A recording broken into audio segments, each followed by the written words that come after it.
while we are here in Miami, and while we enjoy the peace and the calm and the food, there are Muslims in the Muslim world who are suffering.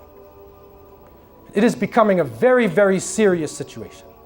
And I had the opportunity to speak to some of the Muslims coming from the areas in the Muslim world, and found out that what is happening on the ground in many parts of the Muslim world is very much different than what comes over the media.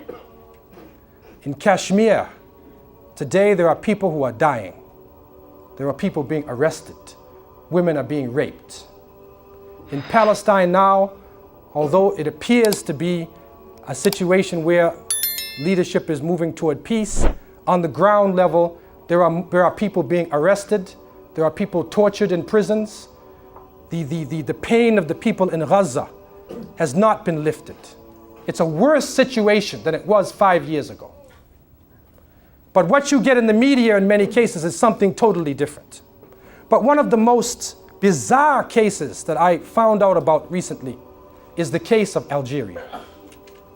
And the case of Algeria, Aljazair, and there are many of us who are reading the papers constantly and feeling disgusted at the murders, of what we are getting from the press there, of these murders of women and children being killed and their throats slit.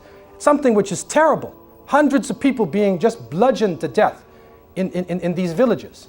And I had the opportunity to speak to some of the brothers from Algeria who have contacts on the ground, what is actually happening in Algeria itself. And they showed me that for the most part, the areas where people are being punished, are being killed, are areas that support the Islamic movement. And this was confirmed to me in the Toronto Star when they had a very big picture of a Muslim woman who was crying, and it said that she is from the village of Bin Talha.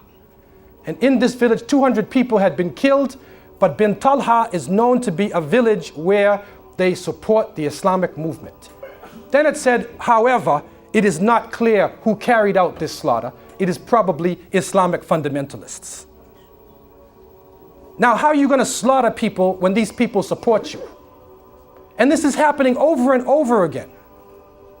And so we are recognizing that people are being killed. Families supporting the Islamic movement are being killed, maimed, terrorized, and then their children who may be trying to stand up for Islam are being blamed for the slaughter.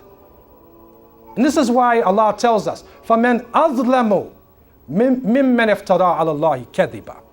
Who is more unjust than somebody who tells a lie on Allah subhanahu wa ta'ala, on people who are trying to be decent and trying to stand up for their rights in that country.